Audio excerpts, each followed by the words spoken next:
जय माता दी की। अब हम लोग 7वां अध्याय पढ़ेंगे। चंड और मुंड का वध ध्यान। मैं मातंगी देवी का ध्यान करता हूँ।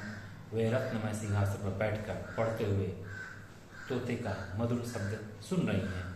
उनके शरीर का वर्ण श्याम है। वे अपना एक पैर कमल पर रखे हुए हैं और मस्तक पर अर्ध चंद्र धारण करती हैं तथा कलहार पुष्पों की माला धारण किए बीड़ा बजाती हैं। उनके अंग में कसी हुई चोली शोभा पा रही है। वे लाल रंग की साड़ी पहने हाथ में शंखमय पात्र लिए हुए हैं। उनके वदन पर मधु का हल्का हल्का प्रभाव जान पड़ता है और ललाट में बेंदी शोभा दे रही है। ऋषि जी कहते हैं, तदंतर शुंभ की आज्ञा पाकर वे चंड मुंड आदि दैत्य चतुरंगी सेना के साथ अस्त्र शस्त्रों से सुसज्जित हो चल दिए। फिर गिरिराज हिमालय के सुवर्णमय ऊंचे शिखर पहुंचकर उन्होंने सिंह पर बैठी देवी को देखा। वे मंद मंद मुस्कुरा रहे थे। उन्हें देखकर दैत्य लोग तत्परता से पकड़ने का उद्योग करने लगे। किसी ने धनुष तान लिया, किसी ने तलवार संभाली। कुछ लोग देवी के पास आकर खड़े हो गए।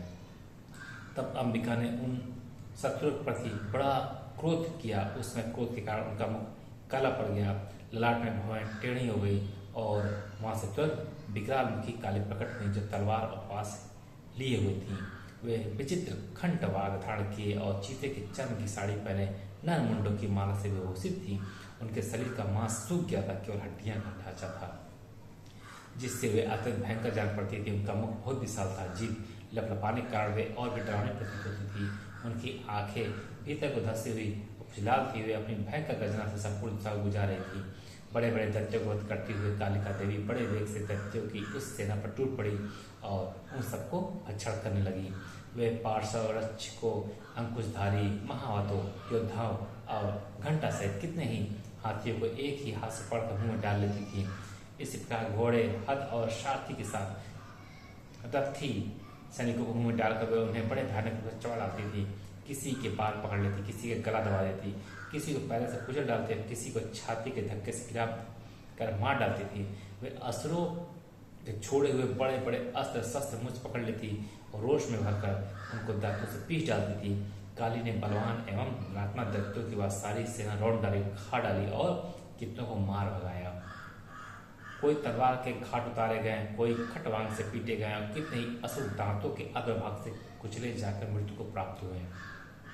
इस प्रकार देवी ने असुरों की उस सारी सेना को क्षण भर में मार गिराया। यह देख चंड उन अत्यंत भयानक काली देवी की ओर दौड़ा तथा महादैत्य मुंड ने भी अत्यंत भयंकर बाणों की वर्षा से हजारों पार चलाए हुए चक्रों से उन भयानक नेत्रों वाली देवी को आच्छादित कर दिया।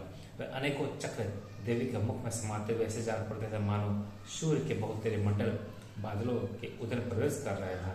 तब भयंकर गर्जना करने वाली काली ने अत्यंत रोष में भरकर विकट अट्टहास किया। उसमें उनके विकराल वदन के भीतर कठिनता से दिखे जा सकने वाले दांतों की प्रभा से वे अत्यंत उज्ज्वल दिखाई देती थी। देवी ने बहुत बड़ी तलवार हाथ में ले हम का उच्चार करके चंड पर धावा किया और उसे केस पकड़कर उसी तलवार से उसका मस्तक काट डाला।